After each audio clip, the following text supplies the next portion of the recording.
ମୁଁ ଓଡ଼ିଆ ଭାଷା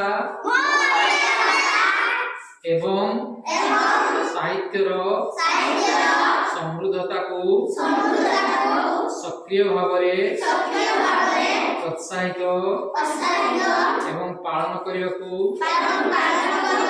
ପ୍ରତିଜ୍ଞା କରୁଛି। ଦୈନନ୍ଦିନ ଜୀବନରେ ନିଜ ମାତୃଭାଷାର ବ୍ୟବହାର କରି ମୁଁ ଅନ୍ୟମାନଙ୍କୁ ମୋର ଭାଷା ସହ ପରିଚିତ କରାଇବି। କାହାଣୀ, କବିତା ଏବଂ ପରମ୍ପରାର ଆଦାନ ପ୍ରଦାନ ମାଧ୍ୟମରେ